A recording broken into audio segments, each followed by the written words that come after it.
I mean, typically you will have 3 to 4 rounds before an offer is made. अगर first round में आपने compensation ही बता दिया आपकी क्या expectation है, then the perception is he or she really keen on the job and the role itself, or is money the only reason why they are moving? The first thing you should ask is a salary breakup. Sure. This is basically really breaking it down into different components to see which are the taxable components, doing your calculation and really seeing for all practical reasons how much is the actual increment on your take home. When you start reading in news articles and papers about companies in your sector or companies in your economy laying off people or shrinking the work strength or holding on to growth plans, stalling offers that have been rolled out. These are all early signals. This is when you realize that, first of all, let me not do the switch right now. Let me stick to where I am.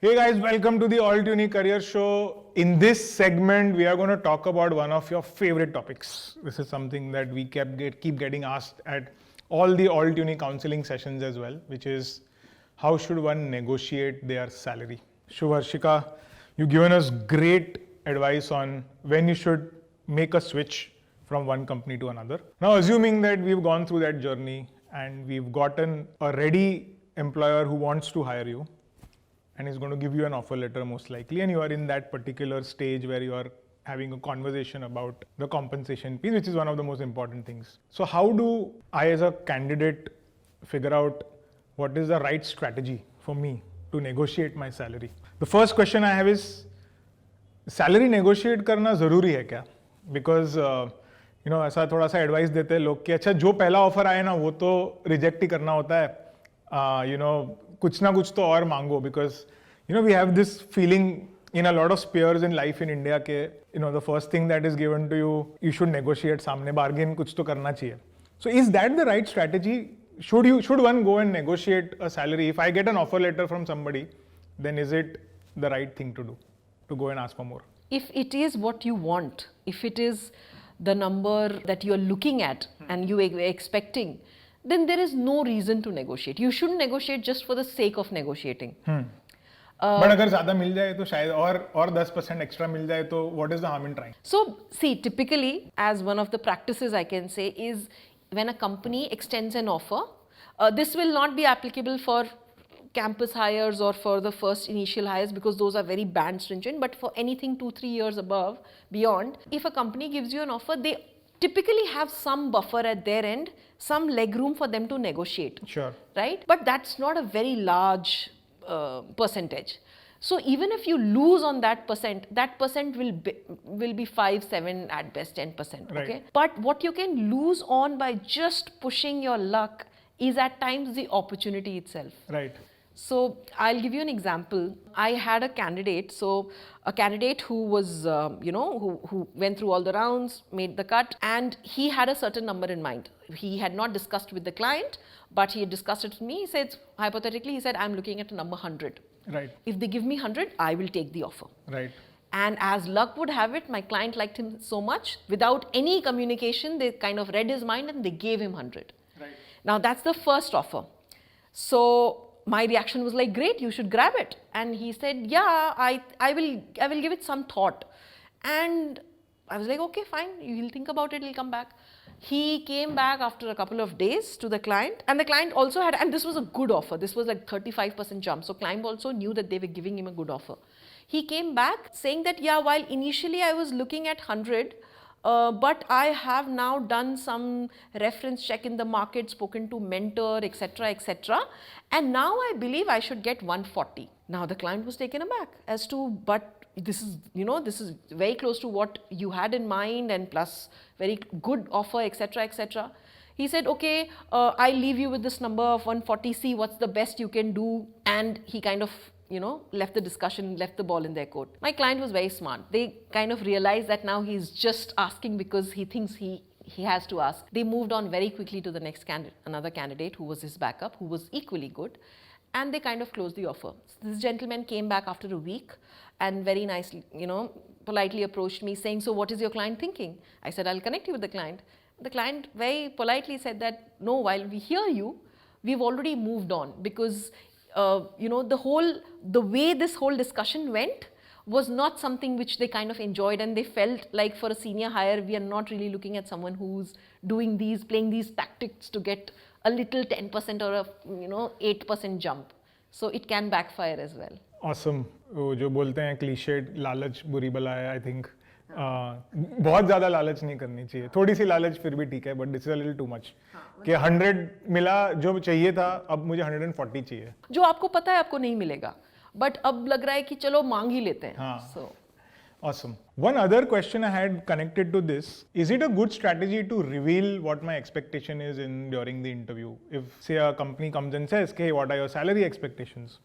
Then what is the good best practice to follow as a candidate in any interview? If you're asked this question at whatever stage of the interview, typically nobody asks this in the first discussion, but in case they do, then you should quote an expectation. Of course, you should quote what you have in mind. You should have a logic to it, a reason as to why you're quoting that number. It cannot be, oh, I like this number, so I'm asking for it.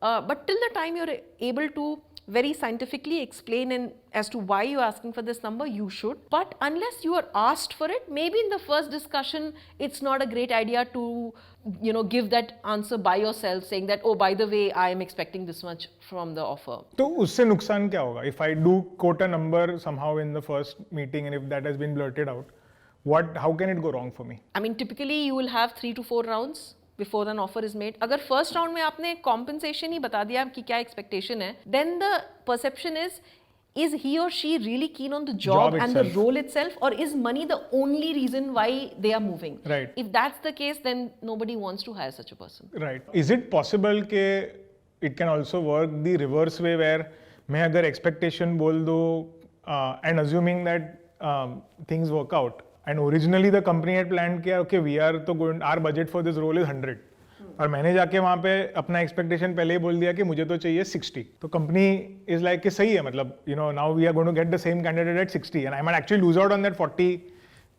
because I ended up saying. Does that happen as well? Yeah, it does. And so lowballing can really backfire.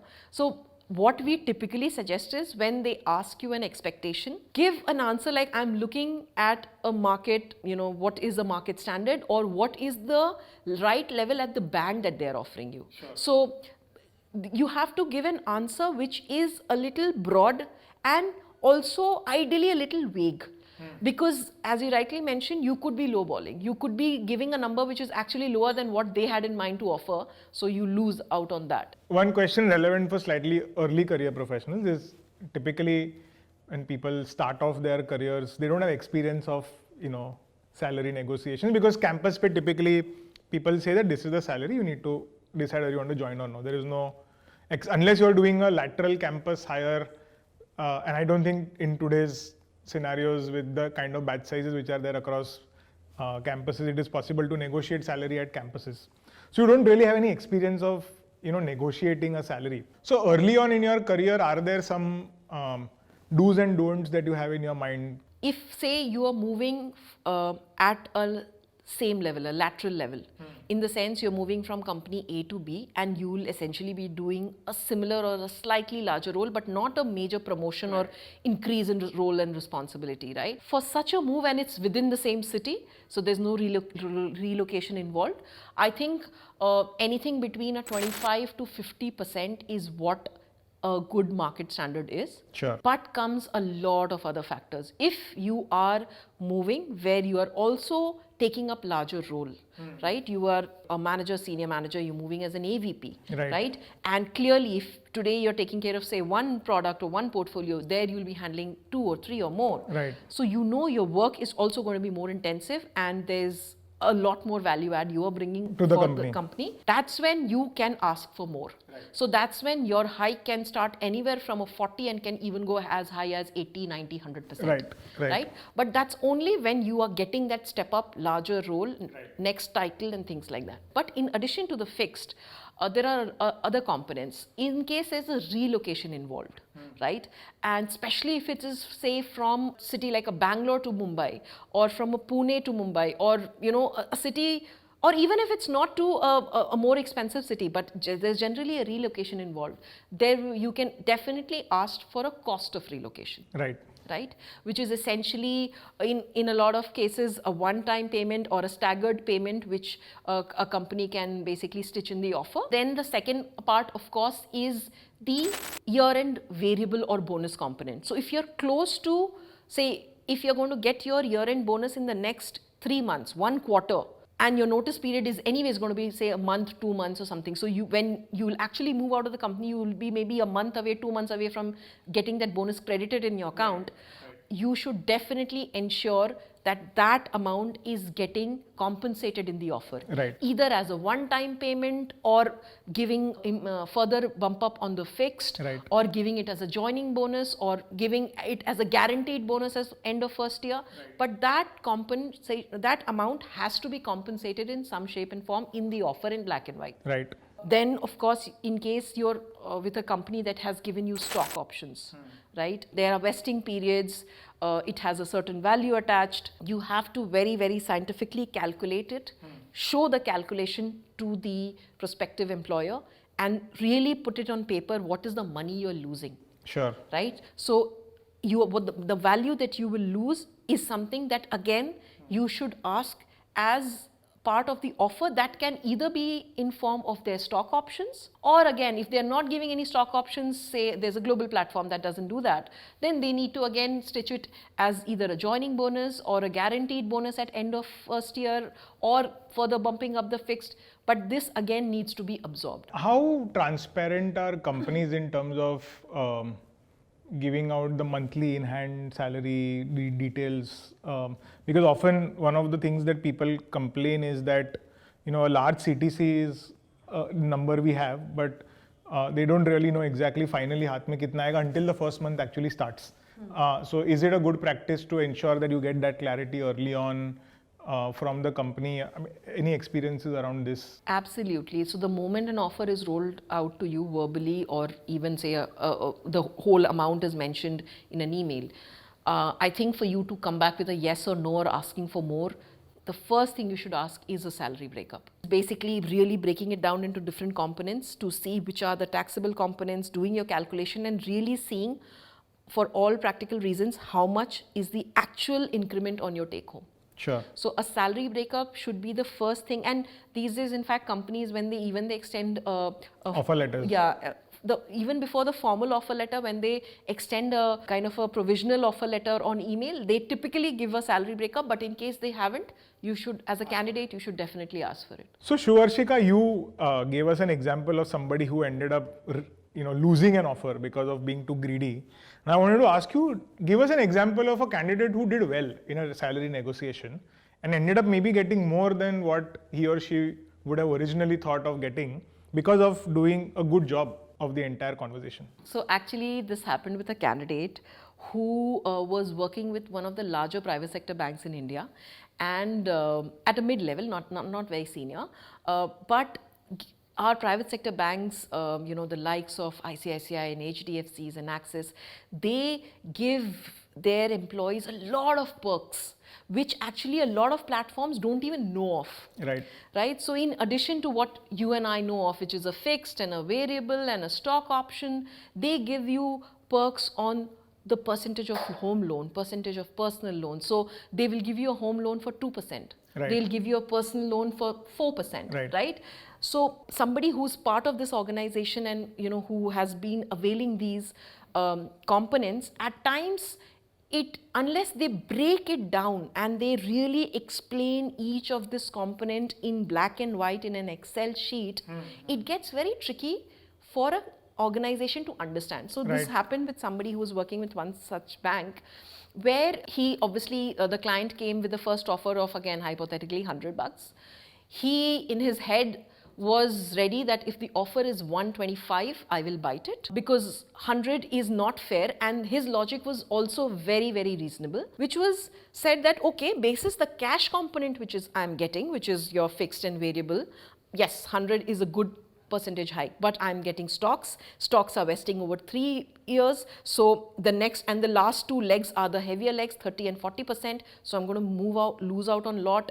The perks which I mentioned, home loan perks, personal loan perks, which he was availing, right, which means he was actually saving money month on EMI. He broke that down in terms of annual components. right, He brought so much scientific reason and logic to the whole ask that this entire breakup, when he shared, his ask was actually more around 140. Right? Now, this organization that was looking to offer was a global setup. They were not aware with a lot of components that came in that detailed Excel sheet, right? And when they sat and the component team sat and absorbed all of that, this actually made so much sense to them that they revised the offer to 135, close to what he had asked, and it was much more than what he actually expected. Right. And of course, he was very happy with the offer. Awesome. So I think this is a great learning for people to actually break down the reasons why they should be getting a hike, and sometimes you might end up doing better than you'd originally thought. So a great example. Thank you so much for that, Shuvharshika. Okay, Shuvharshika, one interesting phenomenon that we are seeing today is that during 2020 to 2022, early 2022, there are a lot of people who got crazy amounts of euphoric compensation, increments. A lot of people switched jobs and suddenly saw themselves getting crazy kind of offers as well at that point of time. We are shooting here this particular episode in the middle of 2023 almost, and I don't think that the same sentiment is there anymore, right? So what are the risks of you getting a great increment in this euphoria or a bull run that is taking place, and then suddenly now you see people getting laid off, people having to take salary cuts, etc. How should a candidate behave in a scenario like this? Should I be okay with salary cuts? It's very difficult to adjust mentally. कि अभी इतना पैसा मिला है तो suddenly you are telling me that now I'm not worth this much, right? So what happens in these kind of scenarios, and are there any early signals for people to figure out कि boss अभी time इतना अच्छा नहीं है, so don't be too greedy? Yeah. Something like that. So how should we think about it? So it's simple, right? Any offer that you get, when your industry is seeing a wave, like tech, you rightly mentioned, in the last 2 years, right, the entire tech world kind of exploded, right? So these euphoric numbers that you get from the market, offers that you get from the market, right? While it's great when you get it, and it really makes you feel like you're worthy, right, and it's you're worthy of every penny that you're getting, but you also have to be realistic and understand that these are cyclical. If there's a high, there will be a low. Right. And it will get rationalized, it will come, basically the wave, once it comes down, and eventually when it settles, it will be at the same level as its peer industries. Right. Because that's the rule of the market, right? So when you enjoy the ride and you are on top of the wave and you are getting the best compensation hikes and really making money with your stocks and bonuses, fine, enjoy it till it lasts. But once you start realizing that now it's coming, the dip has started, right? It's very, very important to be realistic. It's very important to understand that for me to be employable and to get meaty roles in good companies, I need to be flexible on taking a compensation cut. Right. Otherwise, I will just become unemployable, because I will have enough and more peers in the industry who will be sensible enough to take the cut and get the meatier roles. Right. And I'll be waiting last in the line saying, no, I still want what I'm drawing today. Correct. 3 years down the line, and I'll lose on the meaty ones. Are there any early signals for potential candidates to know कि boss, time थोड़ा सा खराब है, don't be too optimistic about your chances of getting like hikes, etc.? Yeah, I mean, early signals are very logical signals. I mean, basically when you start reading in news articles and papers about companies in your sector or companies in your economy laying off people or shrinking the work strength or holding on to growth plans, stalling offers that have been rolled out. These are all early signals. This is when you realize that, first of all, let me not do the switch right now. Let me stick to where I am. Right. And secondly, even if I am in a position where I have to change my job, let the ask be not very unrealistic, because also, the last in, first out, right? So that will also kind of putting your job at risk. One other aspect I wanted to cover is this piece around loyalty. How important is being loyal to an organization, being loyal to a manager? So there's difference between loyalty and stagnation. Loyalty is, first of all, loyalty is very dramatic. In career, there's nothing called loyalty, right? You are doing a job because you are creating an impact for the company and the company is compensating you for it. There is no, there's not a personal relationship because of which you are invested in a company, right? The people who will grow, who are the top performers, whose efforts are appreciated and recognized and rewarded, are the people who will stick around. So a company, how do they identify that pool? Obviously, they have their performance management systems. A lot of companies have the top talent pool, things like that, right? Where you know that this talent is really good and I want to invest in them. Give them a fast track growth, give them larger roles, give them more responsibility, because they're capable of doing it. Right. So till the time you're part of that group, you will grow fast. Stagnation, however, is what you said, that there are people who stick with a company and because of which they don't get growth. That is stagnation. Now, I am doing the same role year on year. It's a very large company. I am not the top performer, right? So, but I'm still, it's not like I'm bad at my job, but I'm an average, maybe slightly above average, but not in the top pool. What will happen with that talent is maybe after a certain level, their pace of growth will slow. Even if the company say, okay, now you've been a AVP for 4 years, so we make you VP. But they don't really give any added responsibility, right? So when you're in situations like this is when you sense stagnation. Right. That's when you make a switch. That is fine. Right. That is justified. In fact, you should make that switch. Otherwise, it will delay your career growth. Thank you so much, Shuvharshika, for sparing time and doing this with us. I think the insights that you gave on why people should not switch too much early on in their career, the insight on how leaders end up switching jobs. I think the examples that you gave on how people negotiate their salaries, I think these are absolutely valuable things. I hope the entire AltUni and Insideiim community benefits a lot from everything that you said today. I'm sure if there are more questions, guys, please add it to the comment section. And maybe we'll figure out a way to Shuvharshika to answer some of your questions as well. Thank you so much for doing this with us. Thank you so much for having me. It was a pleasure. Yeah, thank you.